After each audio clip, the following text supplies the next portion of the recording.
So, welcome back, everybody. It's our great pleasure to welcome Sandra Gonzalez-Bailon. She's coming to us from Penn, from the Edinburgh School of Communication, where she's an assistant professor. She's doing really just fascinating work at the intersection of social networks, political communication, social movements, and more broadly kind of influence within social networks.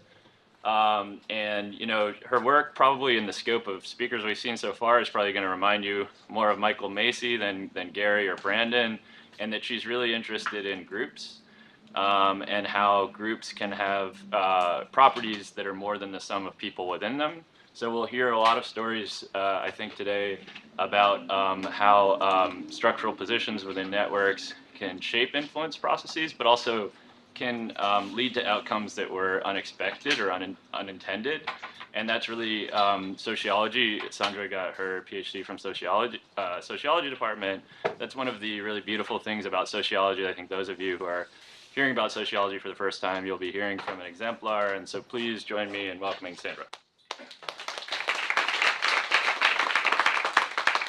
Chris, I'm very happy to be here. Thank you so much for the invitation, and Matt. I think this is an amazing initiative on the basis of the meetings I've had today with some of you. I think you are enjoying this institute immensely, and I think you should. And I'm going to tell you a story before I start with my lecture. The first time I met Chris, he didn't remember, but the first time I met him was back in 2006, so 11 years ago, in Stockholm. He was a PhD student at Harvard. I was a DPhil student at Oxford. And we were there with other fellow students, including some from Stockholm University. We were there as part of this event called the Aggie Sorensen Conference, which was intended to encourage networking amongst graduate students from these three institutions. And I don't know you, Chris, but I had no idea back then that I would end up being a professor at Penn, no idea whatsoever. Back then we were all struggling with our embryonic dissertations. We were all trying to find answers to some tough questions. And of course, we were all working very hard to impress each other. And I think that's the beauty of events like this. It's not only that you learn a lot while you're here sharing the same space and the same time, is that you're also forging networks with colleagues that will keep on inspiring you for years to come. You know, who knows, maybe in a few years' time you're invited as a speaker in a summer institute that some of you is organizing, and then you can talk about your work. Just make sure you take photos of this group, because I was trying to find a photo of that 2006 meeting and I couldn't find any. It's probably for the best. But make sure you take photos now that we have all these devices with us. And I can't wait to see what all of you are doing in 10 years. All right, so I want to talk about my forthcoming book, Decoding the Social World, mostly because it is the one place where I have tried to be as coherent as possible, and I hope that I succeeded in my answer to the question of why and how data science and computational social science are changing the way in which we can explain or decode, as I suggest in the title, the social world. And in particular, I pay special attention to one aspect of the social world that I always found intriguing, and that is the paradox of unintended effects. And this is a paradox because it essentially tells us that intentional actions often trigger unintended consequences. And so the question is why, and how can we regulate those unintended effects, especially when they are perverse? And so the core argument that I defend in the book is that the reason why digital data allow us to solve the puzzle of unintended consequences is because they make networks easier to analyze and more salient. So the intuition behind this idea of unintended effects is that often when we act in a particular way, we activate a chain reaction that would generate consequences beyond the horizons of what we can see with our naked eyes, right? And this matters because those consequences might be detrimental to us as individuals, or more generally, to the common good or to us as society. And so in this cartoon, for instance, this gentleman wants to fill a little hole in the house of public policy, and so he asks for a little rock. But what he and his assistant don't seem to realize is that by pulling that little rock out, they will trigger a rock avalanche that will destroy the house and themselves if they don't run, right? So that's kind of the intuition behind this idea of unintended consequences. Obviously, I'm not the first person to have thought about this. some very prominent sociologists have also thought very carefully about unintended consequences and why they matter. And one of the first papers, actually, that I read as a grad student is this 1936 essay by Robert Merton, who's the sociologist. And in this essay, Merton discusses the reason why it is often so difficult to anticipate the consequences of our actions. He talks about two main reasons why that is the case. One is because of our ignorance. So because we only have partial knowledge of the context within which our actions take place. And the second reason, which I think is more important, is because the world is intrinsically difficult to predict, right? Like there is an interplay of forces and circumstances that are so complex that prediction is beyond reach. And so this complexity, he argues, is different from mere ignorance because it is not related to the knowledge that we have at hand, but to the knowledge that we can conceivably obtain about the social world. And so reading this article made me start thinking about how to best map and analyze that intrinsic complexity that characterizes the social world. Then shortly after I read that article, I read another one of Merton's papers. This time this was published in 1948 on self-fulfilling prophecies. So these are predictions that cause themselves to be true, even when they weren't based on true facts. And so essentially what the prophecy states is that if we define a situation as real, it will be real in its consequences, right? And the reason why this article stayed with me is because it imposed a clear limit to what sociologists call social constructivism, which is this idea that borders dangerously the waters of relativism, right? So if everything is a social construction, then there are no absolute truths or the possibility of creating objective knowledge. Obviously, I don't agree with that. Merton didn't agree with that either.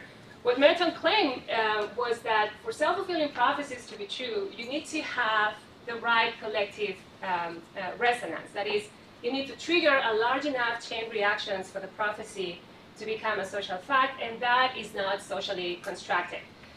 And his classic example involves a bank that goes insolvent because a fabricated rumor of its insolvency spreads and everyone starts withdrawing their money. And what this example shows is that just defining a situation as real does not make it real.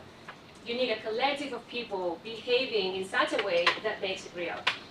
And so a question that came to mind as I was reading this article was, all right, so how do these chain reactions unfold? What activates the positive feedback that allows a self-fulfilling prophecy to become true? And I soon discovered that the answer to this question had to do with networks and with how networks mediate collective behavior. And so I would say that in the history of sociological thinking, collective behavior is like the unpopular sister. I have a sister, I think I'm the unpopular one. But so essentially research in this domain stayed dormant for a long time under the shadows of more mainstream approaches to social life, which relied mostly on census data first and then on surveys. And this is what digital technologies have changed, right? Today, research on collective behavior is coming back with a vengeance. And this is partly because digital technologies are lifting many of the data limitations that it had to confront in the past. Historically, research on collective behavior included the analysis of phenomena like crowd behavior, rumor spreading, opinion formation, social unrest, and social movements, which are topics that are all related because they all refer to dynamics of change. And the timeline of ideas can be traced back, at least to Gabriel Tarde, who in the late 1800s already talked about the importance of communication as a channel for influence and contagion. Since then, many sociologists have tried to overcome his lack of robust empirical evidence, but they all encounter one after the other the limitations of poor measurement. Right? So for instance, in the 1950s, Turner and Killian wrote, collective behavior is not yet an area in which generalizations can be presented in precise form and with the backing of experimental or quantitative evidence. In the 1960s, Lang and Lang wrote, because of their magnitude and complexity, collective phenomena are not directly amenable to observation under the kind of rigorously controlled conditions most sociologists would choose. And no wonder, right? Collective behavior, by definition, is spontaneous and unpredictable, and this makes it very difficult to analyze. And then in the 1970s, things start changing a little bit with the first mathematical models that offered the possibility of conducting more sophisticated thought experiments. But again, those developments were limited by the fact that they could not be validated with empirical data. And again, this is what digital technologies finally changed. They have made available data sources that we can use to test some of those very old theoretical intuitions. And so the core chapters of the book look at how communication and the networks of interdependence that communication creates shape collective dynamics from different levels of analysis. And I guess we can summarize those different levels of analysis as follows. First, we have the study of aggregated patterns of collective attention. And here the focus lies on temporal dynamics and on what makes groups of people suddenly pay attention to the same issues or talk about the same news at the same time. Then we have a second level of analysis that refers to networks of information flow. And here the focus lies on the structural properties of those networks, on how those structures change over time, and on how those changes affect the dynamics that take place through those networks. And then we have a third level of analysis which looks at the individual level mechanisms that allow those other higher order dynamics to emerge. And it is by putting these three levels of analysis together that we can start unpacking, or so I argue in the book, the question of why human action often results in unintended consequences. And so looking back at my own trajectory, I started my research on this level of analysis, networks of information diffusion, mostly applied to the field of political mobilization. And I don't want to talk too much about this. I want to talk about the other two levels. But if I had to summarize in 3 points the main findings that research conducted in this domain has uncovered, I would say the following. First, that networks are way more complicated as they emerge in the real world than when we thought about them as toy structures convenient for our models or thought experiments. And so trying to capture that complexity, which again is more visible today than it was in the past because of all the digital traces that we leave behind, trying to capture that complexity has led to the development of many methods and tools that help us see the reality of networks through more sophisticated lenses. And so, for instance, we have developed ways of simplifying large structures so that we can identify the different roles that nodes play in a network. And what you have on the screen are just a few examples of some of the techniques that can be used. But the point that I want to make here is that we have moved significantly from how sociologists like Merton talked about the inherent complexity of the world. And granted, some of these network tools, some of the network tools that we still use today, they precede the internet and everything digital. But the existence of digital data has definitely encouraged the development of more tools and, by extension, the development of network theory, which is, I would say, one of the most powerful theories we have today to make sense of unintended effects. Then the second finding, which might sound trivial, but it's not that we pay a lot of attention to these in the past. The second finding is that networks change constantly, right, in ways that are not determined by the actions of any one individual, but that result from the concatenation of many individual actions. And so the fact that networks are not stationary, but that are constantly changing, becomes blatantly obvious when you analyze social media data. That forces you to consider the temporal dynamics of communication and then decide how to best, I'm sorry, these slides are tiny, how to best encode those temporal dynamics in the networks that we analyze. And it's anything but trivial. And then we have also learned that networks can be very counterintuitive in their operation. They're often themselves the unintended consequence of many individual decisions to activate ties. And it's not only that networks emerge as a byproduct of individual decisions that are local and myopic, it is also that diffusion processes in those networks will arise as the unintended effect of individual actions in ways that are difficult to anticipate. And I'm going to stop here in this idea for a second, for a few minutes actually, and I'm going to dig deeper into this idea, because I want to tell you about a paper that illustrates quite well, I think, this third point, that networks are counterintuitive, and also illustrates why simulation models are so useful to analyze the counterintuitive effects of networks. The paper is an archive. If you decide to read it and you come up with comments, do let us know. Pablo Piedrahita, the first author in this paper, he's a PhD student in Spain. I'm sure that he will be more than glad to receive feedback from this group. Just to contextualize the paper, of all of the 3 levels of analysis that I introduced before, the paper would belong to the level of individual mechanisms, although it has the other 2 levels in mind, and you will see that in a few minutes. All right, so what's our goal in this paper? Our goal in this paper is to move beyond traditional threshold models in how we think about contagion in networks. How many of you are familiar with threshold models of activation? All right, good. All right, I'll tell you, for those of you who are not that familiar, I'll tell you the essential elements of those models, and then I'll go deeper into what we propose in our model. But essentially what we do here is think about coordination, and in particular large-scale coordination of the sort that you find in social media, as when a hashtag becomes trending, or you have people coming together very quickly in the form of a protest.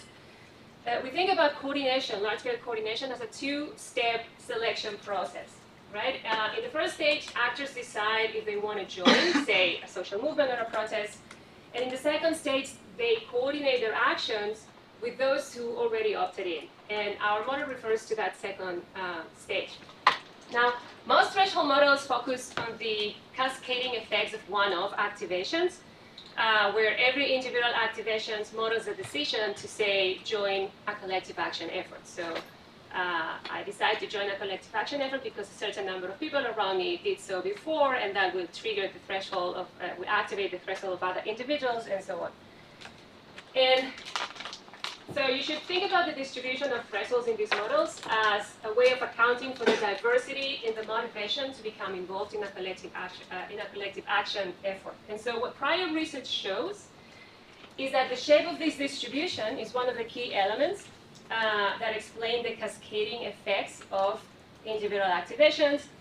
But the other key element is the structure of the network that connects those actors, or who these actors are paying attention to when they are pondering whether to participate in a protest or a social movement or not.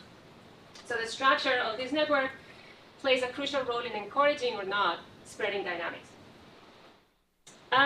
So the most important thing for us and for our model is that most threshold models assume that activation happens only once, and that once activated, that change of state from inactive to active is permanent, right? And this is the reason why threshold models are particularly adept at capturing the first stage of coordination dynamics, which again models things like the decision to join a movement, or say start using a particular hashtag in social media. The model we propose here aims to capture dynamics of activation within adoption, that is, coordination amongst actors who already opted in. And so what we do is relax the one assumption made by threshold models. We relax the assumption of single activation, and we allow our actors to activate repeatedly. And you should think of this as sending different tweets at different times with a particular hashtag, Black Lives Matter or Occupy Wall Street, whatever. We don't do that just once. Once we decide that we are supporting a political movement, we start using the hashtag, and we publish messages at different times. And so we're interested in how those individual decisions end up coordinating or not to create large-scale cascades. So we have both empirical reasons and theoretical reasons to relax the assumption of single activation and allow repeated activation to be the driving force of coordination dynamics. The empirical reason is that, as I just suggested, in most instances of diffusion, you don't have a single activation, but many activations building up momentum in time. So for instance, if we're a protest day, you have several calls announcing a mobilization. And so these social signals trickle intermittently as a function of the context that individuals inhabit. That is, as a function of activity in the networks to which they are exposed. And this context is not stationary. It changes sometimes drastically over time. And you cannot capture that if you allow only one of activations. And at the same time, we also have a theoretical reason to relax the assumption of single activation. And that is that The intermittent dripping of information that social networks facilitate often leads to intense spikes of activity, right? And what underlies those spikes of activity are coordination dynamics that require the adjustment of individual rhythms so that everyone starts talking about the same news or starts using the same hashtag at the same time. And again, these dynamics of coordination are overseen if activation is modeled as a permanent change of state. So again, we want to create a model that can reproduce the communication dynamics that we have observed empirically looking at social media data. Okay, so what do we do in the model? Well, so our approach follows classic models of synchronized coordination. And like threshold models, this model assumes that the motivational structure of actors can be defined by a limit that, when reached, triggers activation. Unlike threshold models, however, we split that motivation, the motivation to activate, into two components. A social component, which depends on what other actors are doing, and an individual component, which defines the intrinsic propensity of actors to activate regardless of what others are doing. And we model this intrinsic component as a function that increases monotonically over time until the upper bound, which acts as the threshold or activation limit, is reached.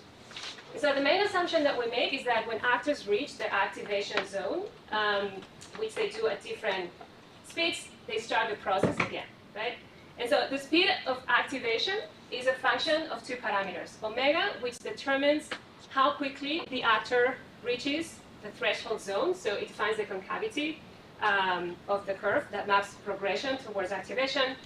And then we have a second parameter, epsilon, which is the parameter we use to capture the strength of the social signal that every actor receives from other actors. And in our case, this is restricted to actors that are one step removed in the network. And so every time a neighbor activates, and this neighbor can be someone we're following in Twitter, they send a pulse that will shift the state of the focal actor towards the threshold zone. And so, in other words, what we do with the parameter epsilon is introduce social influence in the model. And this is a parameter that we can tune to allow social influence to be stronger or weaker. Okay, and so just to illustrate how this model works with some toy networks, these are the dynamics that emerge in three different network topologies. And so in the initial state, actors are randomly allocated to different points in their progression towards activation, which means that they will activate, they will pulsate at different times. And this is what the matrices in the first cycle show. So every row in the matrix is an actor, and so the cell is colored when the actor activates. And so we define cycles in order to be able to compare temporal dynamics across different topologies. We define a cycle as the time it takes for every node in the network to activate at least once. And so every matrix would be a cycle, and so in every matrix you have the exact timing of actors' activations. And so as time progresses, the impact of social influence via the epsilon parameter starts aligning nodes to the same timing. And this is particularly clear in the case of the directed cycle, which is the first network. And so by cycle 35, all the nodes are pulsating at the same time. And so again, think of this as a simplified example of people using the same hashtag at the same time, which is when hashtags become trending topics. Okay. Now, the undirected version of the cycle requires more time for actors to coordinate their activations. And in fact, there is still one actor that activates with its own timing in the last cycle that we show here. But of these three structures, the last one, the tree structure, which is also undirected, is the least conducive to coordination. And the reason is because that structure has hubs, or nodes that are better connected than the other nodes. And so what these hubs do is essentially create a bottleneck in the network that will make it difficult for these actors to coordinate their flashing, to coordinate their activation. And I think that this is just so that you can get the intuition of how the model works. I think these simple examples also illustrate quite well the logic of unintended consequences, right? Because our simulated actors behave according to the exact same rules in the three scenarios. The only thing that changes is the structure that determines their connectivity. And so we change the conditions under which they interact which is something that we capture by the different networks. And these differences in network topology lead to very different collective outcomes, even though the actors are behaving in exactly the same way. All right. So the topology on which interactions take place is obviously a crucial element in the dynamics that we want to model. So we decided to run experiments, simulation experiments on 4 network topologies that would help us kind of mimic some empirically observed conditions under which large-scale coordination emerges. And so each of these networks would correspond to a different empirical scenario. And so, of course, we know that social networks are never formed at random. So the Erdos-Renyi model network wouldn't seem like a very plausible scenario. But we use this topology to account for situations where actors are connected through their online search patterns, for instance, right? So by looking at what others are posting on websites or blogs, beyond social media platforms. And perhaps most importantly, we use this network as a standard benchmark against which to assess the performance of the other 3 topologies.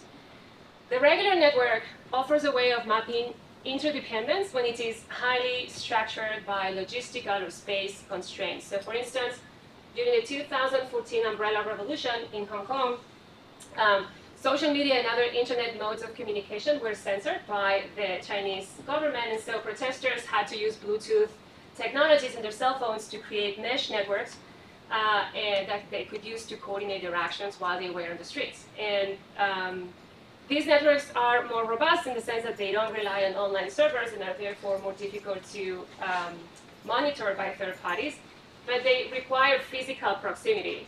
They're only feasible when there is a large number of people in a very small space, like in stadiums during concerts, or in this case in a few streets in Hong Kong while they were protesting. Otherwise, it wouldn't work. But in any case, we use regular networks in our paper as a way of approximating that scenario, which we have empirical evidence that some of these projects were facilitated by these sort of mesh networks. And then there's so much empirical evidence suggesting that most online networks exceeded small world properties and scale-free properties that I won't go into much detail here, but essentially small world properties are, small world networks are networks that have a high clustering and a short average path distance between the nodes compared to a random network. And then scale-free networks are similar to small world networks, but in addition, they have a very skewed degree distribution. So some nodes are disproportionately central, and the vast majority of nodes are peripheral compared to those hubs. All right, so just again, another illustrative example so that you can get a sense of how this whole thing works. This figure here shows what happens with the levels of coordination as the system evolves with a fixed epsilon on a small world graph. And so here the curves track the fraction of actors in that network that activate simultaneously. And so as expected, high omega values, which in this example is the same for all actors, lead to faster coordination. As omega decreases, the time to full coordination increases. And at low values of omega, system-level coordination is unattainable, so this is a condition under which only small clusters of coordinated nodes emerge. You don't have what we call like a large cascade. Okay, and so here we generalize to all conditions and all parametric combinations. So this figure shows the results of expanding the analysis to the wider range of parametric combinations and to the 4 network topologies. And so every dot in the heat maps corresponds to a combination of epsilon omega. The color scheme indicates the time it takes for each combination to reach large-scale coordination, which we define as having at least 75% of the nodes activating simultaneously. And so for each point, time is averaged over 100 realizations. And so lighter colors indicate earlier coordination. As the colors get darker, coordination takes longer to emerge. And finally, black signals that no coordination was possible under those parameters. And so essentially what these results suggest is that all networks are capable of generating coordination in scenarios with strong to moderate social influence, regardless of the propensity to activate of the actors, so regardless of the omega value, and regardless of the topology. As epsilon starts getting smaller, as the strength of social influence diminishes, actors need to have steeper inclinations to reach the tipping point for coordination to emerge.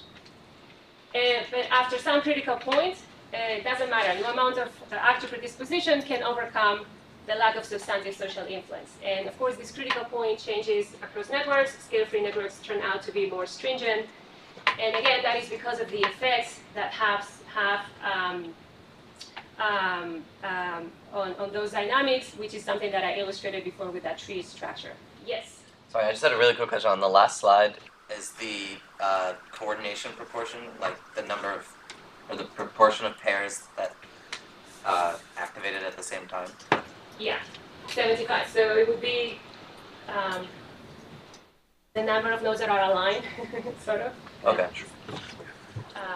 And so, to count, so after every iteration, we count how many nodes activated simultaneously, and we require a minimum of 75% of all the nodes in the network for that to count as a large cascade.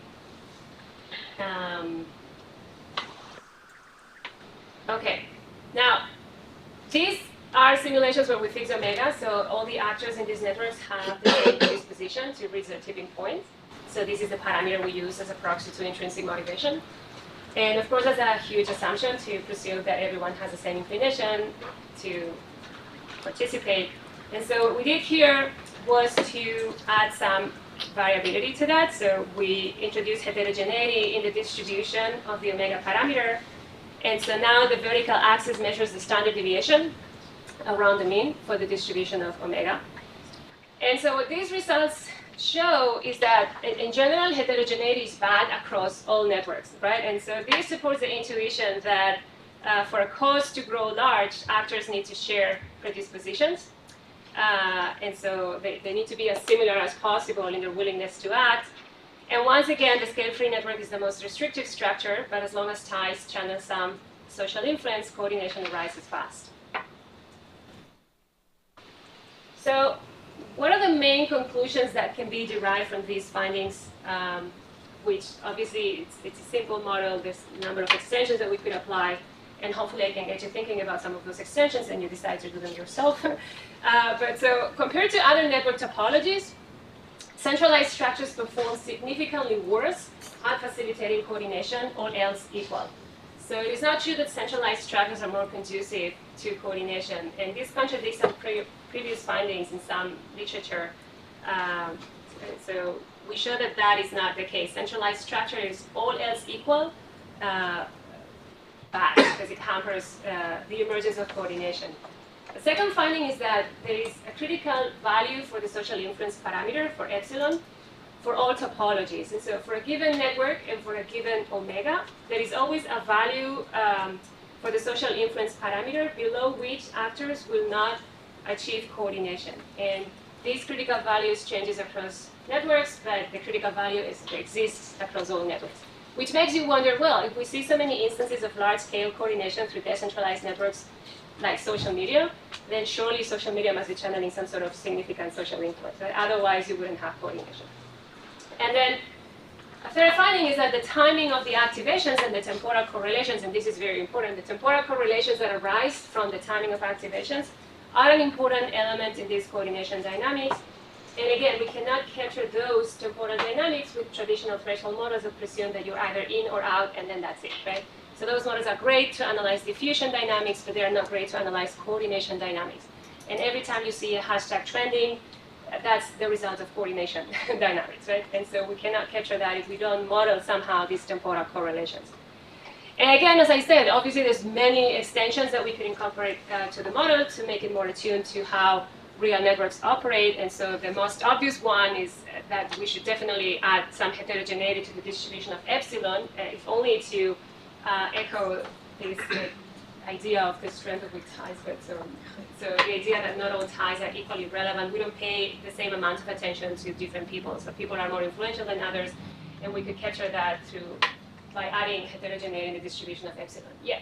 So one comment maybe for a possible extension as well, which is a bit related to the type of research that I do, which is something that you mentioned at the beginning of your talk, that if you look at networks, empirical networks, you see them changing all the time. So you allow for dynamics of connecting. And actually, if the actors are motivated. So across time, they have a motivation to rewire who they are connected to in order to promote cooperation. Maybe the conclusion of centralized networks are actually bad, will place people with certain characteristics, for example, low omega or something like that, in the center such that they actually promote cooperation. So how do you think that? Good point. Well, so there's two types of network changes happening here, right? One is you could model changes in the topology, and in our case, we have it fixed, so the network per se doesn't change. We randomize the network every time, like when we average.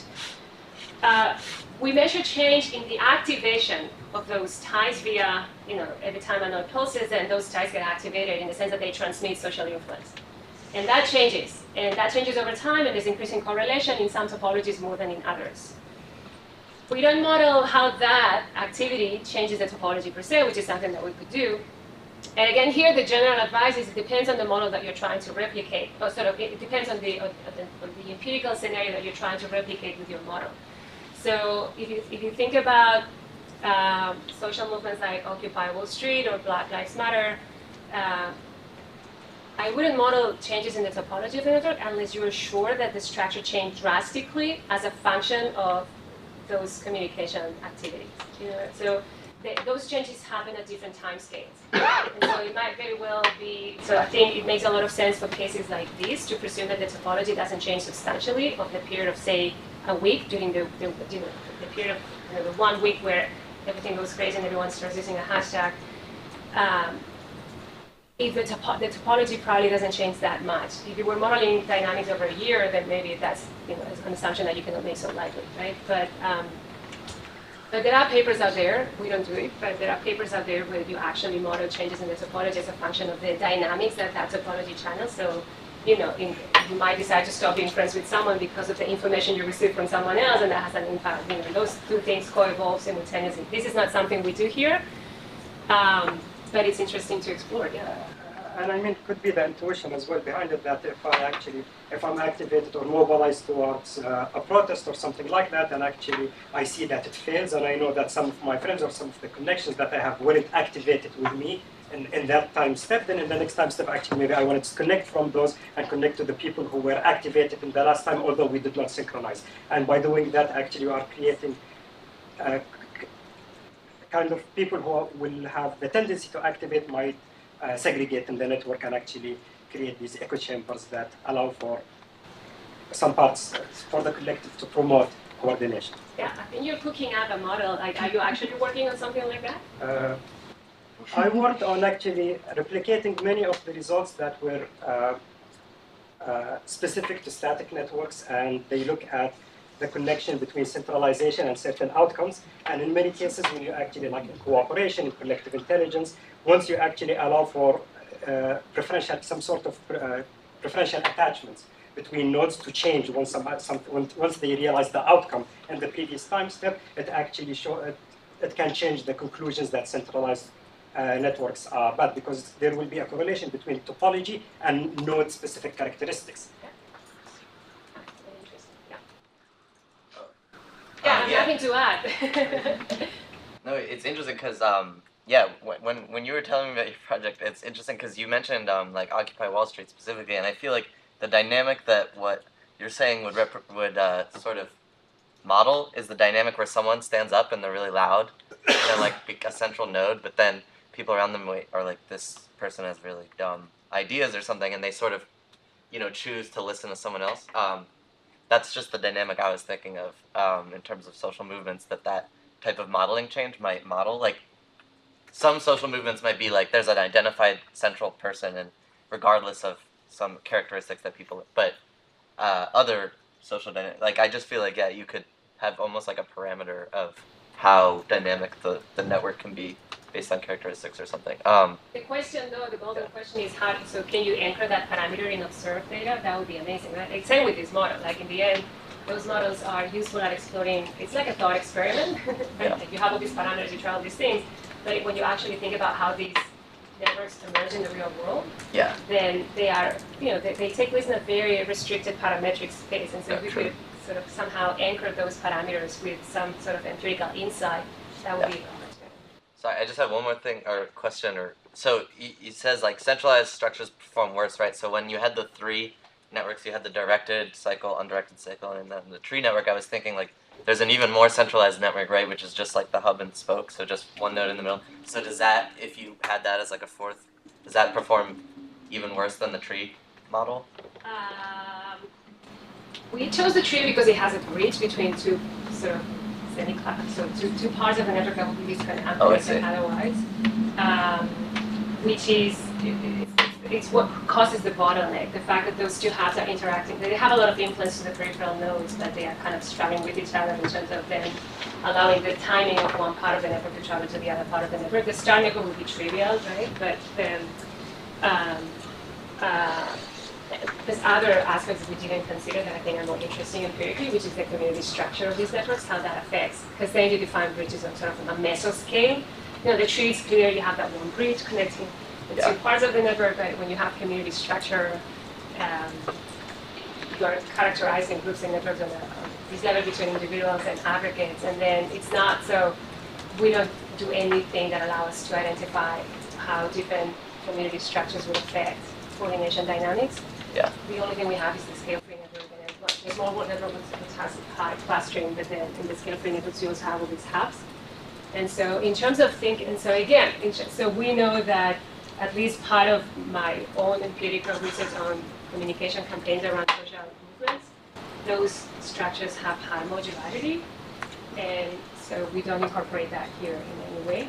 And somehow it's also related to making the distribution of omega conditional on network topology, right? Like, so there's probably clustering of like-minded people are clustered together. So if we think of omega as this proxy to the intrinsic propensity, they're probably not distributed randomly, right? Like, so they are more likely to be connected with each other. And then there's a bunch of other questions that come out of that. You know, where do they need to be connected to each other in the larger topology for the impact to be greater?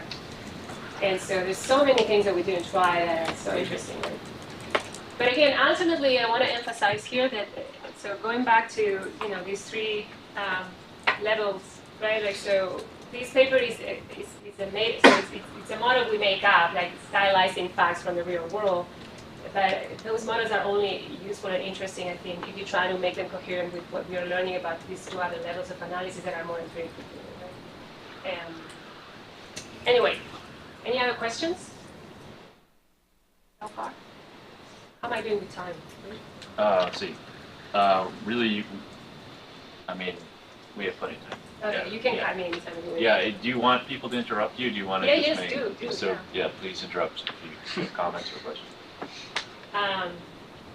Yeah, because I just wanted to tell you, and probably a bit faster now, about this other paper where we look at aggregated patterns of collective attention and the sort of spiky burstiness that inspire our idea for a model that would explicitly take into account those temporal correlations. And so the working paper that I want to discuss with you is a follow-up of this article that came out last year. And in this article, we looked at social media activity aggregated as time series. So we don't have networks of individuals here. We just have people tweeting about stuff, and then we aggregate that as a time series. And then one of our ideas was to see if we could develop a method to sort of anticipate the emergence of large-scale coordination, sort of like an early detection device, right? And for the purposes of this study that I want to discuss here, there are two aspects of this methodology that are important. One is that we aggregate time series tracking social media activity using a geographical partition, right? And so, and which resolution that partition has is something that we can discuss.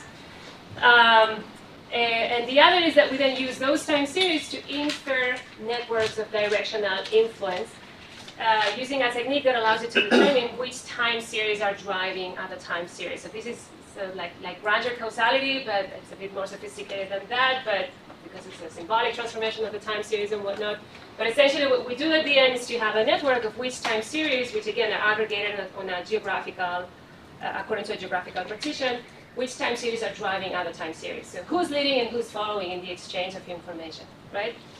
And so the nodes in these networks are geographical regions, and the ties map the strength of directional influence. And so the question that we wanted to explore in more detail in this paper is, how much do these networks change over time, and why does that matter, right? So why is this interesting? The main motivation here is that we wanted to offer an alternative way of thinking about spatial diffusion, alternative to how we have been modeling diffusion processes in the past, mostly in sociology, because that's the literature I'm more familiar with. And so, past work has followed metaphors of wildfires and contagious collectives, and this includes my thesis advisor, Michael Beetz. They take this approach to diffusion that assumes that there are epicenters in space and time from where these dynamics spread. And contingent, of course, on the existence of some sort of channel of communication and therefore for dissemination and transmission. And so in these studies, and this is great work, you should all read it, I love this work, but essentially what these studies assume is that actors can be assigned a chronological role, right? They can either be leaders or followers or laggards, and that their role sort of, stays stable. You're either you're a leader, you're a follower, or you're a laggard, depending on when you join the diffusion process. But the question that we wanted to answer in this study is, so what if those roles change, right? So what if actors that are leading today start following tomorrow in this exchange of information? What are the implications for the overall dynamics? And so this figure here, and again, this is still a working paper. It's not published or under review, so we're still working on it. But so this figure here shows the matrices encoding the network information for two samples of Twitter data. One tracks communication activity in the United States around the Occupy Wall Street protests of 2011, and the other tracks communication around the Spanish Indignados movement, which was kind of a precursor of the Occupy campaign, and it also rose in 2011. And so the rows in these matrices correspond to the geographic units of analysis that we use to aggregate the time series. And in the case of the US, those units are states, and in the Spanish case, they are metropolitan areas. The columns track time, and so the color of each cell corresponds to the centrality of a particular area in the flow of information at a given time. So on the lower end of the color scale, we have regions that have no influence over any other region, and so they would be the followers. And on the higher end, we have regions that are strong leaders and therefore influence activity in a higher number of other geographic units. And so what the figure reveals is that communication dynamics around these two instances of political mobilization followed very different spatial diffusion patterns, right? So in the Occupy Wall Street case, some states were clearly more central than others in the exchange of information, but there is no clustering or mutual reinforcement, which is, if you look at the Indignados matrix, that clustering takes the shape of, the red cluster in the upper right corner. This is a case where you have these regions are mutually influencing each other according to this measure of directional influence or correlations between the time series. And this activates a feedback mechanism where they are all kind of increasing momentum together. You don't see the same clustering in the Occupy Wall Street case. And yes, Josh? How did you determine the order of the rows? I think it was in terms of volume, but I'm not sure now. A number of messages I can check out. I don't remember. Yes. Can I ask a question just about the series? So what exactly is on the y-axis of one of those series? Is it like the proportion of times that they use a hashtag or something? It's the number of messages that contain specific hashtags related to this process. And the tricky question here is how do we aggregate those time series? And this is why I quickly mentioned the paper that was published last year, because in that paper we show it's a data-driven solution to the problem of temporal aggregation of time series. Again, to take into account the fact that during some periods of time there is not enough activity, during some other periods of time there is so much activity that you have to zoom in, sort of go sort of smaller in the temporal resolution so that you can actually see what's going on. And the other constraint that we have, which is, it refers to the geographic partition. And we can think of this, the geographic partition is not a necessary element in this approach. We could think of demographic groups also. So teenagers, how much are they talking about some products? Do they start talking about some products before their parents do? So the geographic partition is just one way of generating this time series so that we can then build the networks of directional influence between those aggregated patterns of communication. What I wanted to mention is that, of course, in this case, it's like, oh, big data, well, social media. So so depending on the resolution, the geographic spatial resolution that you use, you don't have enough data to build the time series. And so there's a trade-off between how much information you want versus how detailed you want to get. Yes? Yeah, actually, along those lines. So, is it based on the geotags of the tweets? It was based on the coordinates, but also there was some text analysis, sort of some additional parsing of the text to extrapolate more information about. But yeah, so this is only a sample of all the messages that contain the relevant hashtags that we could locate geographically. Yeah. No, because I was just thinking, like, you know, there's some states that have a bunch of like metropolitan areas, so it's just in my brain, it's like hard to compare those. You know, like Northern California. Well, Spain is a much smaller country also than the U.S. Right? So, but yeah, so they are not. Yeah. The human geography of these two regions is very different as well. Yeah, but I was just thinking if it's easy to do like metropolitan areas for the left graph. And so this is where you start catching the data limitations, and I don't remember enough, but I think you start getting too sparse data, and then you can't apply the method. But which doesn't invalidate the method; it just says that there's not enough data. And again, like as a sociologist, I feel kind of a little bit bad showing this because it's not that we're explaining why some regions became more central than others. We're just identifying the differences in these macro patterns that emerge when you analyze these influence dynamics, but we're not explaining it, right? That would be a completely different paper. Yeah. Well, so I don't know if I'm interpreting this right, but on the figure on the right, the part that for the metropolitan areas that become very central, many of them look like they're actually the least central ones beforehand. And I'm wondering if you have any thoughts as to why that might be. So that's the case. So some of these were followers at the beginning, and then at the end, and then towards the end, they become very involved in the exchange of information. And they, again, it's an aggregated construct. So these are, people who are sitting from all these different regions. And one answer is qualitative understanding of what was happening on the streets helps understand that there were camps in the cities, and there was police intervention, and so then, so there were exogenous effects shaping these dynamics as well. But it's specifically like the least central people that are becoming the most central and mobile. Like, that's interesting to me. In terms of generating online content. Yeah, so again, this is mobilization in online communication, right? So who's generating most of the action in terms of the messages that are being published in Twitter around this protest, not necessarily those who are actually most involved in the actual protest on the street. But again, so you're pointing at so what explains these changing roles, and what explains the clustering, so the different centrality of different regions, and what explains the changes over time in those roles. And there's nothing in this data that helps you answer that question, right? So you should think of this as a starting point. We would need to get additional data to give an answer to that question. And so, but you don't have any hypotheses or. So I have thoughts about it, but I don't have any evidence that would make me feel confident about finding an explanation. But so some of these regions, if you know it, so some of these regions wouldn't be the obvious regions. They are not necessarily the largest cities in Spain. I mean, in the case of Spain, right? And so it has to do with civil society, with organizations, with other political. One big difference, so again, I'm not claiming any causal story here, but one big difference is that after the protests in Spain, the new political parties emerged, and those parties are now represented both on the European level, on the national level, and on the regional level. So these political parties came out of these protests. And so if you think of were these social movements successful, that's one measure of success. They definitely changed the political reality of the country. But that's the kind of qualitative story that's not supported in any way about this data. But it does tell you that these two movements, as mapped through their social media campaign activities, they look very different. And perhaps this is a starting point to start thinking about whether that is an explanation of their different paths after the big original protest. What happened with those movements afterwards? And so maybe this is a proxy to how deep it resonated, or how generalized interest in these movements were in the entire country, things like that. But this is purely speculative at this stage. I do think there's value, though, in thinking about diffusion processes this way versus the usual event history analysis approach that other prior research used, right?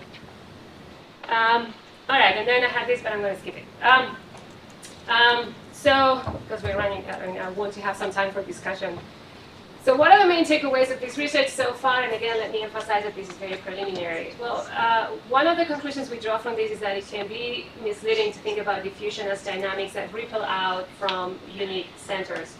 So the epicenters of diffusion, our analysis suggests, are moving targets. Why? We don't necessarily know, but they are moving targets.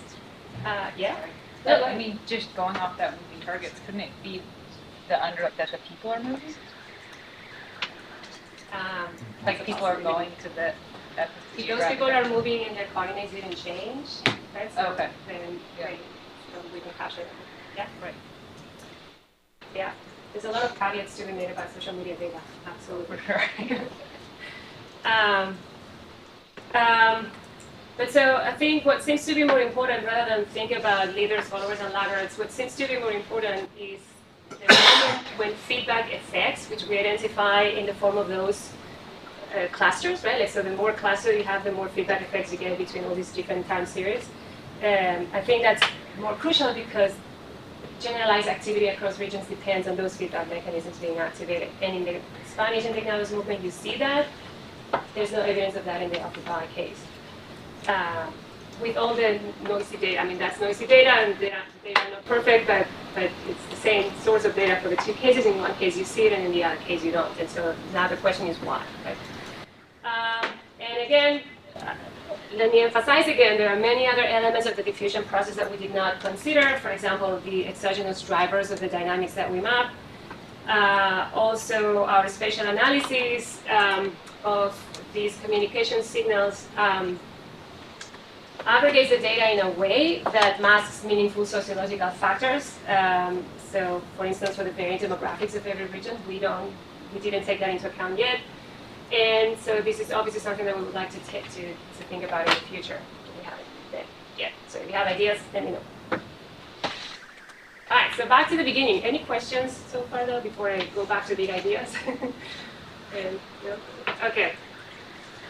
So let me go back to the beginning and to the bigger picture. In the last chapter of the book, I look at some of the questions that seem to be generating most disagreements these days about the role that digital technologies and data science play in society. The starting point for this chapter is the belief that determining the value of evidence-based research as opposed to mere opinion is ever more pressing these days when the very notion of truth is being contested, right? And the models of the world that we build are sinking to new credibility laws. And so to me, defending evidence-based research includes some sort of critical thinking with regard to who collects, owns, and has the ability to analyze data, these are things that when we are sort of immersed in our research, we don't necessarily think too much about these issues, but I think they are part of the context where we conduct our work, and we should think more about that, right? And so who's collecting, who owns, and who has the ability to access data is an important question. Another important question is what's the purpose of the research, right, and the motivations guiding that work. A third important question is what are the reasons for storing and retrieving information, the information that we have. And so obviously that information would be imperfect maps of the world. The question is, are those maps still useful?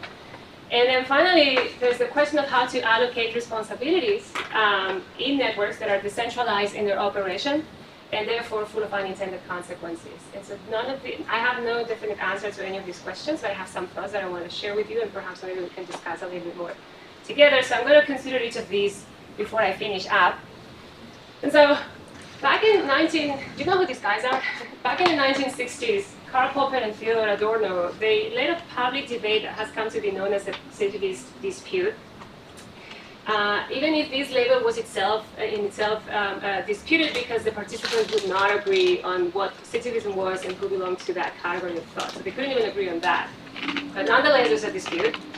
And so the elements of the discussion boiled down to two fronts, critical rationalism and critical theory. The first was represented by Popper, and it encapsulated an approach to social theory that favored, in his words, gradual and piecemeal reform controlled by a critical comparison between expected and achieved results. The critical theory represented by Adorno, on the other hand, took a more radical approach. It claimed that the social sciences aimed either to reproduce the existing status quo or to transform that reality. And so the path to transformation required breaking with science and logic because they too were part of the system to be changed, not only a social force of production, but also a social relation of production. And so for Popper, the ideology of those proposing solutions didn't really matter. as long as the ideology did not destroy intelligence and critical thought. Whereas for Adorno, social and ideological forces biased every single form of knowledge, including, we are led to conclude, his own. Right? And so in this era of data capitalism and whatnot, I think these arguments are very much alive, right, in current discussions about the forces that drive technological developments and their impact on social life.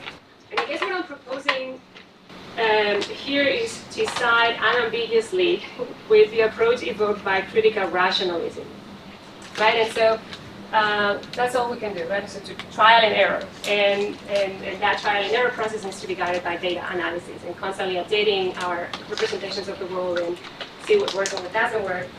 And of course, this position doesn't diminish the importance of values, right, which translate into our research priorities, and also in this quest for the truth, for the best approximation to the truth through the critical elimination of error. And this requires data. It also requires clarity, and in this digital age, this includes the promotion of algorithmic transparency. And because if we don't understand how decisions are being made by analyzing data, then there's no critical thinking, right? Like, we just take it for granted that those solutions are the best. And so the lack of algorithmic transparency is something that has come to the fore in recent and highly visible public discussions. And this matters because many of those algorithms have serious unintended effects. So we go back to this idea of unintended consequences. So consequences that often look more like collateral damage. So the cracks in the system through which specific individuals fall, and obviously those individuals, and in that respect, Cathy O'Neill's book, that I think it's better than the title suggests. I think it's actually a very good book. I'm not necessarily a fan of the title. But so, you know, the individuals that crack through, that fall through the cracks of the system, they are not just data points, they're individuals with lives and biographies and histories. And so we have to avoid, you know, those kinds of unintended effects. And then the question is how to assign responsibilities, because otherwise the law of unintended consequences becomes this sort of blank check that justifies everything that goes wrong. It's like, oh, we didn't intend this. Well, yeah, but so that doesn't mean we didn't have a responsibility, right? And so what I argue is that algorithmic decision making sometimes can generate those unintended effects, but more often than not, I think it helps identify perverse consequences, especially when they result from human prejudice, which has always existed, and it's a social, not a technological condition. And so I happen to believe that algorithms can play a very important role in unearthing those prejudices and making better decisions, right? But we have to be critical about them as well. So another recurring theme in the book has been, so in my book, is that better measurements help us devise better theories, and I think all of us here agree with that. And so, you know, our understanding of the world improves as we sharpen our measurement instruments. However, this does not eliminate the always difficult question of determining what data to collect and analyze. So Italo Calvino, this Italian writer, he has a short story called World Memory. Has anyone read it? Yeah. What did you think? It's not spoiler, but it's a good one. It's a good story. So essentially, it's a story about the dangers of confusing our representations of the world with the world itself. You know, by representations of the world, I mean the data we collect to try to approximate what happens in the real world. And I'm not going to tell you anything else about the story because I don't want to spoil it, just read it. But essentially today, with all these distributed sensors and passive ways of amassing social information, it seems that data collection has lost many bounds. And if you hear some people, you might believe that data collection has lost all the bounds, but it is still bounded, right? If only because data, it's not a natural resource. It's a product of historical and cultural contingencies. We pay attention to the things that we deem important, and this is not an unguided decision. And there are important qualitative distinctions, I think, between data, information, and knowledge that we have to keep in mind. And also that even though our maps of the world, the map is never the same as the territory. There are always simplifications of the territory. Some maps are better than others. And so we just have to determine whether the maps that we're using are the most useful to get us to where we want to go. And if they're not, then we get rid of those maps and we try to get better maps, right? Because that's what critical rationalism is for. Now let's not forget that data is never like sort of this, it's never entirely objective, right? It always reflects the priorities of the age and cultural values. other difficulty to how we think about data today comes from the larger social structure that lies beyond the scope of data science. And so sometimes we don't think about those things, but I also think we should. And so especially when a great portion of the data that we generate derives from the use of proprietary technologies that are in the hands of a few corporations, right? And then the question of access becomes very important. Who has access to the data? And who can analyze the data?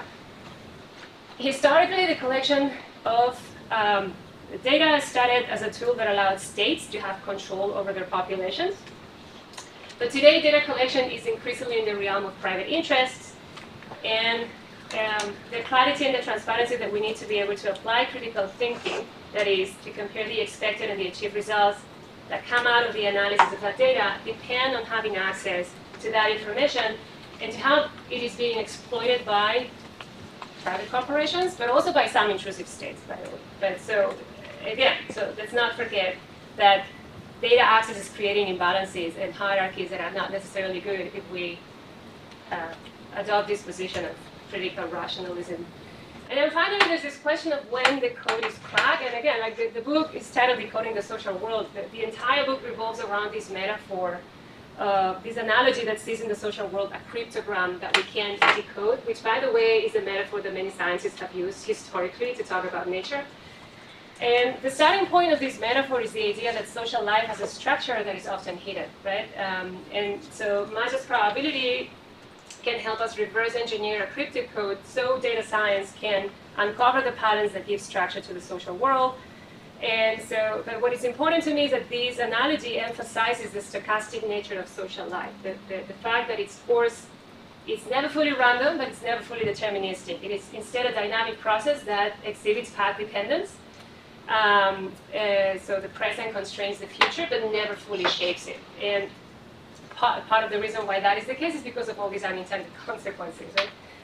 And so this is the reason why I think meaning, in some contexts, in our attempts to decode the social world, meaning is less useful for explanatory purposes in some contexts than in others. When we talk about unintended consequences, meaning doesn't really make it, so getting at the meaning of why people behave the way they do doesn't really help us understand the consequences that those actions generate. And so, considering all this, the question of when is the code cracked is the easiest to answer. Is that never, really, right? Like, so as long as social life, communication keeps on adding stochastic dynamics to social life, the code will never be fully cracked. And this is another reason why we have to keep on updating our models of the world and improving them. And despite of this, and this is my last remark, I promise, I think, in spite of all these difficulties and all the open questions, I think there's little doubt that we have made great progress since the first social thinkers approximated the social world with the help of analogies. We are now in a position to open the black box of many of those analogies. And this is partly thanks to the new data resources that we have at our disposal, and also to the new computational tools that digital technologies are making it possible for us to use. And with this, I'm done. So there you go. Thank you very much. I'm gonna go ahead and shut off the live stream, and but I'm sure you guys have plenty of questions for Sandra. So go ahead and anybody have a question? Well, maybe not. Lisa. Oh, and would you please introduce yourself? Sandra hasn't met all of you, so just say your name, where you're from, what discipline. Sandra has met me, but I'm Lisa Oh, Ergo from Princeton. And my apologies if this is like you covered this and I missed it and afternoon brain. But so you have the graph of network centrality by sort of geographic region, and so I think missed the connection of why, like, Twitter itself doesn't have a geography, right? Like it's a virtual thing without a geography, and so why bring it back into the geography of the physical world when it exists in a virtual world that's not constrained by that dynamic? Good question. Yeah. So proximity in these networks doesn't necessarily presume geographical proximity, right? So geography matters because it's the partition that we use to try to identify where in space activity is happening. But you can have two regions very strongly connected to each other in terms of mutual influence, and those regions to be very far away from each other in the spatial sense. And traditionally when we thought about diffusion processes, this idea of the epicenter and then the rippling effects, you needed spatial proximity as a way of approximating possibility of contact between people, right? So those prior studies barely ever measured networks directly. They measured networks indirectly by looking at sort of spatial proximity and the assumption that you were more likely to talk to someone if you were nearby. And so that's exactly what we're trying to do here, detach proximity. When you analyze networks, so we love talking about social distance, but the way in which you talk about social distance in networks is very different from how you think about it from a spatial point of view, right? You can be very close to someone, but then be located in very different parts of the world. And so that's partly what we wanted to uncover, that it's not that you have like these epicenters where then they start spreading some, in this case, some message, is that, so, and this is what social media has changed, like digital technologies, it's a truism to argue these days that the death of distance. Yeah, I mean, so you don't need to be nearby someone to talk about things. But it's not that geography doesn't matter anymore. It matters for different reasons. But those networks measure proximity in a social way, not in a spatial way.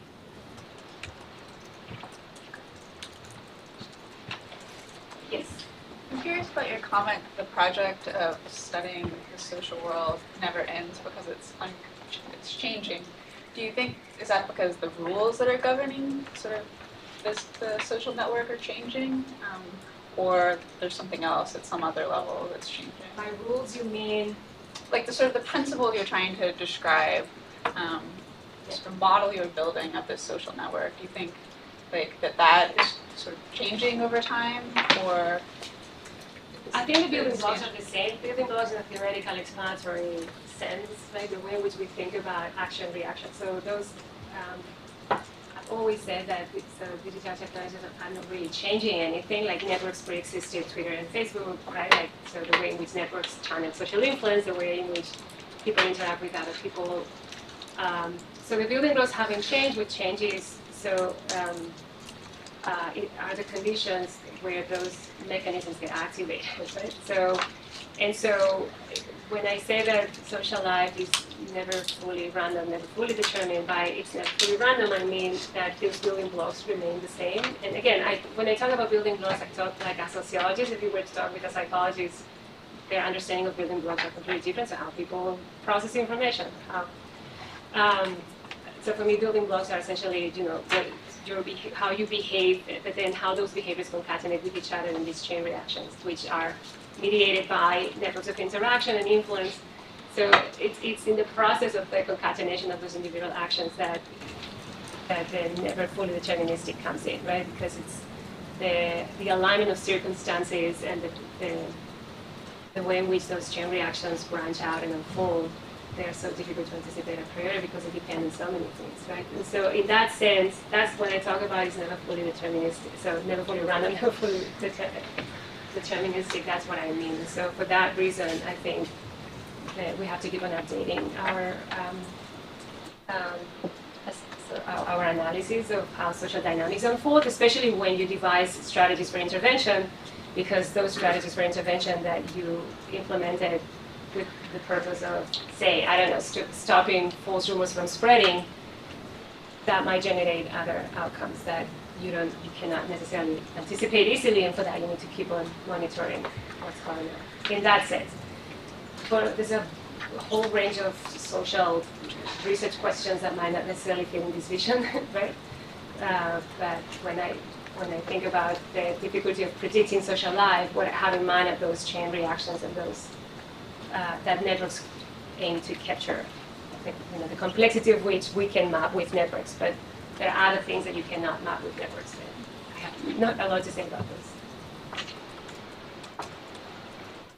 Yeah. So your face sounds familiar. Did I meet you before? maybe I'm really bad with. So who are you? Martin Helmarka from Aalto University of Helsinki. You made quite strong promises about these new methods and how they are going to solve, well, fundamentally everything. Yeah. Could you comment how you're so positive and maybe like how positive are you truly? All right, so my view of this is that when it comes to assessing the way in which digital technologies have changed or not, research and social life in general, my view of this is that you have a glass of water that is exactly like half filled, and so some people say it's half empty, some people say it's half full. I happen to be in the category of those who say no, it's half full. I'm going to focus on the half that is full. So yes, I have an optimistic view of how digital technologies are changing things, and I think I try to justify why in terms of progression of knowledge, because I'm an academic, that's what I do. And I think it's pretty obvious that we can answer questions that we couldn't answer before, and what's more important, we can ask questions we didn't have a clue we could ask before. And that is how I measure progress. Not so much with the questions we can answer, but with the questions that we suddenly have that we cannot answer. But we have a sense of how we can start answering them. And so at the same time, I don't want to undermine the dangers, and that's why I added that last part in my talk about, so some of the tools that we're building using methods from data science and computational approaches to decision making are creating problems, and I want us to be aware about those as well, right? But so I don't know why I'm so optimistic. I think it's just character also. I don't know. But I do think that once you start evaluating the gains in our ability to answer questions and ask questions, I think you have to be a very deep pessimist not to acknowledge that we have had more progress in the last 2 decades than in the last 100 years. Yeah. Hi. I'm Rochelle, political science. I'm at Stanford University right now. And I'd like to go back to the discussion about how we think about determinism and how it's kind of what the limits of science are in terms of, because the social world is not deterministic, and what the roots of that indeterminacy are. And I think something I've been thinking a lot throughout this workshop is like a structure agency debate. And we're focusing a lot on structure throughout this workshop, and you talked a lot about structure. But for me, one of the reasons why our social empirical methods will always be indeterminate is because human beings are not automatons, and we have agency that construct those structures. And so I'm wondering how you kind of theorize or model agency, and how agency fits in to some of your work. And I also perhaps have a request. I have a little bit of difficulty hearing, so if you could scream at me, yeah, that'd be appreciated. Do you want me to use this? Yeah. Ooh. So the reason why I started doing research on political protests and political movements is because I truly believe in the power of action to change things. So it's not so agency is paramount. And in the book I cite Hannah Arendt on the human condition and whatnot. I thought it was too far from the purpose of this workshop to talk about her, but I do believe that agency is important. But again, this is professional bias. As a sociologist, I always think about social context. So your actions are super important, but you're not the only one acting, right? And so when you put your actions in the context of other actions, things happen that you didn't even think would happen, right? And not always. Sometimes you pursue a course of action and you organize, and then whatever you wanted happened, right? But so agency is important. So it's not that I'm undermining agency, but that is the fundamental reason why social dynamics are stochastic, not only because of the alignment of circumstances will always change, like a little difference in circumstances will magnify, big change. It's also because humans are free agents. Although, there's a danger of going into very philosophical discussion and epistemological discussion about what free will is. If you talk to a cognitive neuroscientist, it's very depressing in terms of your own perception of your free will, right? So I don't want to go too much into that, but I believe in agency, totally, yeah. And in the ability of changing things intentionally, so, yeah. I think an interesting thing to talk about along these lines is so I'm not in sociology. Oh, sorry, I'm Jeff. I'm in political science, PhD at Columbia University. You mentioned the Schelling Model, right? Which I find super fascinating, because that was the first study I had ever seen where people have agency, and yet it's sort of this depressing thing, because no matter what they do, you still get segregation. Meaning not no matter what they do, but even if they have even if you have a ton of people who have a preference for diversity, you can still get segregation on a macro scale. And I don't know like how that maps onto different social settings and situations, but I just think like the Schelling, like when I'm talking with people about this, I just love bringing it up because it's sort of, it forces people to confront, I think like the roots of a lot of this stuff. So is that like, do sociologists talk about it? Because he's like an economist, right? Yeah, the micro motives and macro behavior, that's like a classic citation in these. Okay. In the lack of correspondence between individual motives and aggregated outcomes. And so the moral of the story is that if you only look at aggregated outcomes, so the segregation patterns, you might infer the wrong motivation. So individuals are not necessarily trying to get segregated, but under some constraints of space constraints. And so the segregation model depends on space constraints. So if you have a grid with a certain density of population, then you get desegregated patterns even when individuals are not wanting to segregate. So the moral is don't always trust what you see on the aggregate. So don't always extrapolate individual level motives from what you observe on the aggregate, because those outcomes might be an emergent property, not intentionally pursued by anybody. And that's very important moral, right, for sociologists, because we tend to like looking at aggregates, but then it's always important to go back to the individual And some level. fields just look at aggregates, and some fields just look at things on a micro scale. So I just think it's an interesting sort of intersection at which a lot of these conversations can. So I don't have anything like smart to add. Just No, but what is important. But the other important thing about the Schelling model is because it begs the question, okay, so what can we do to prevent that from happening? If you have people who don't want to live segregated and it's a very simple model, it's not realistic, but so if we don't want people to live in segregated neighborhoods, what can we do? Given what we know about the dynamics of the system, what could we do to prevent that? And that is a much more solid foundation to design interventions and policies than just saying, oh, people want to be segregated, because then you will go in a completely different wrong direction. Yeah. I think kind of going in like pivoting this just a little bit, a lot of times we're using particularly social media, digital trace data to try and understand in the real world the interaction between individual behavior and agency and structures in the world.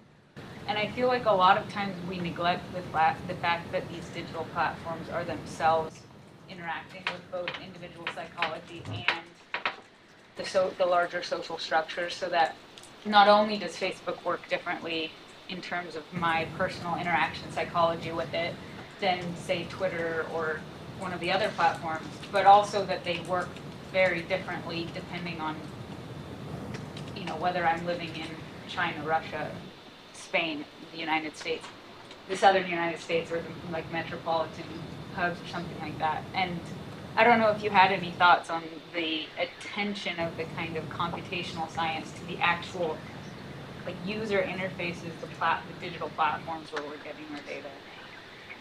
So what I've thought about is there's a feedback loop. So what these technologies are allowing us to do is to monitor our actions constantly, right? And so the reflexivity problem, right? Like, so have you seen these facial print where you have two hands drawing each other into existence?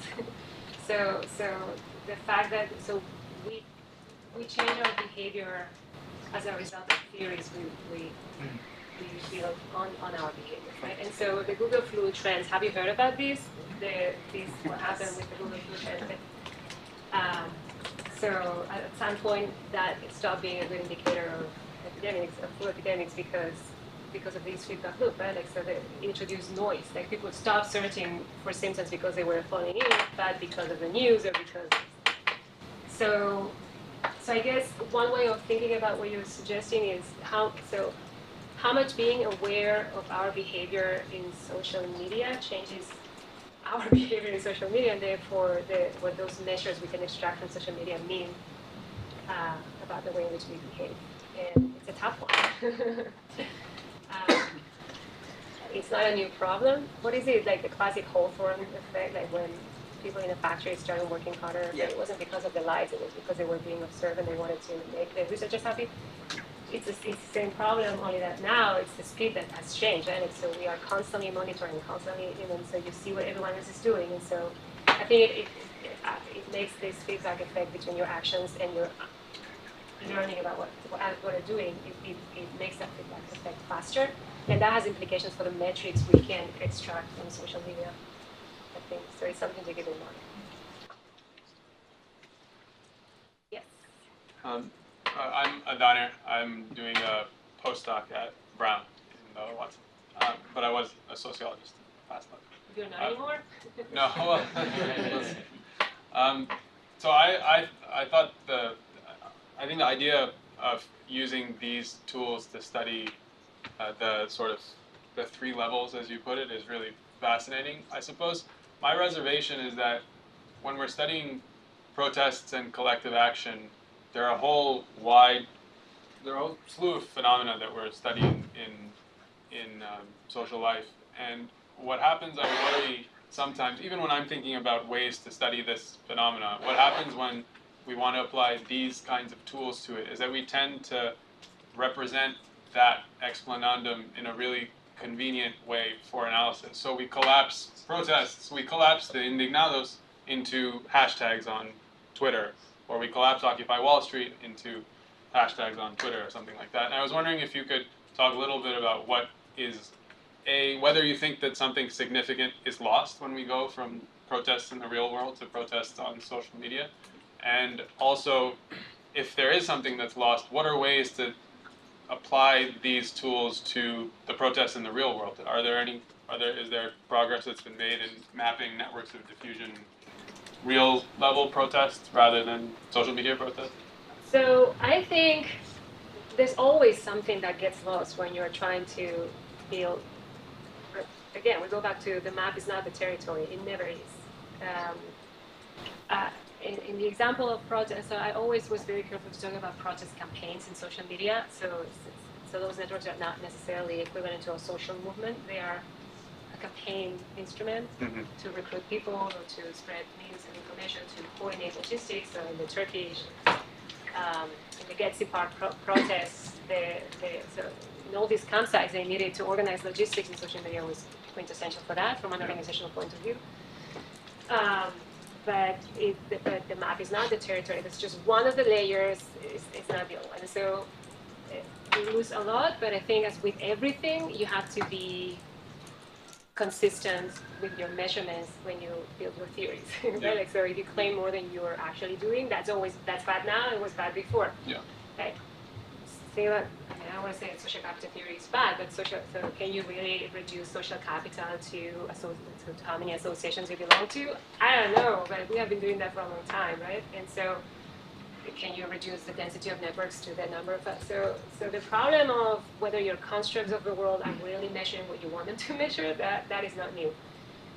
And so yes, in my assessment, because I'm an optimist and I really believe in digital technologies, so I try to emphasize the things that we can get now that we couldn't get before. And for me, the temporal dynamics is a key issue.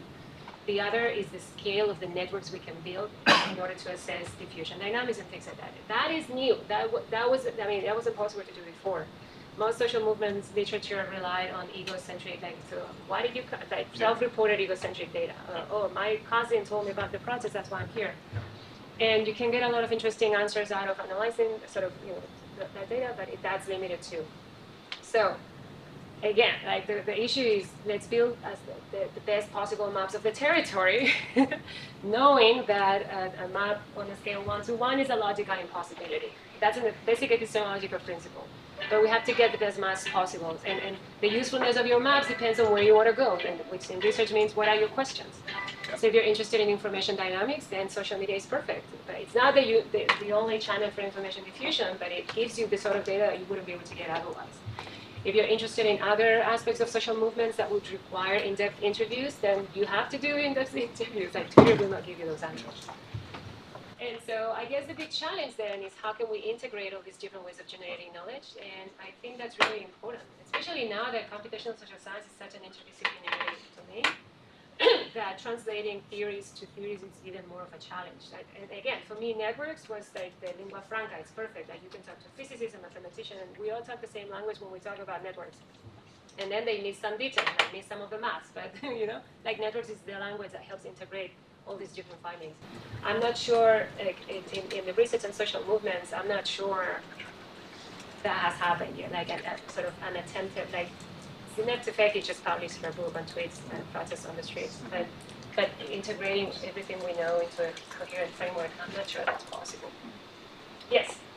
We kind of related to just questions about like Schelling and the emergent properties of networks that you were talking about. Have you seen any research or done any research on like where is the level that we can have interventions? Like, you know, like a village is different than a city, than a state. I think about they talk about a lot about, you know, transfers of wealth in Africa and making these communities stronger, and they just say like give money to grandmothers, right? So like is there any kind of work that you've seen that like the smallest possible network is best? Should we be trying like these state level interventions? Like where does the network like cease to be, like where can you stop intervening and where can you start? The short answer is no. I don't think that kind of solid, this is how you do it knowledge exists. There's this one article published by Thomas Valente, I think in Science a few years ago, on network interventions. It's like 2 pages long, so it's great. That gives you an overview of the different ways in which you can intervene in the network. So essentially you can either activate nodes or activate ties in terms of you can seed some message to a particular person that you think is especially influential, or you can try to activate their, create more occasions for communication so that you activate ties. You can just eliminate nodes, and every time when China published this policy that you could get arrested if you were retweeted a certain number of times in Sina Weibo, they could arrest you for that. That's an attempt of like removing nodes from a network to hamper diffusion. I'm not sure it's a successful intervention. And then you can just try to intervene with entire groups, right? And so that means that you have to identify communities in networks so that all of them change behavior at the same time, because otherwise no one will unilaterally. And so all these different interventions based on, I think he cites different studies that show when each is more successful than others. But the short answer is I don't think we know that.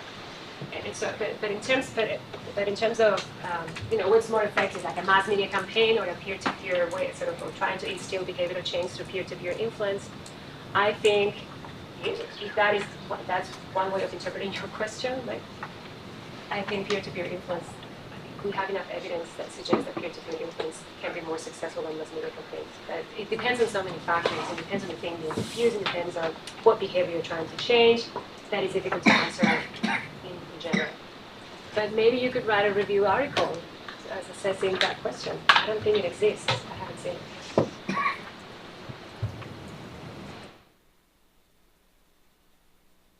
Right? Y'all worn out finally? Okay, great. Thanks so much, Sandra.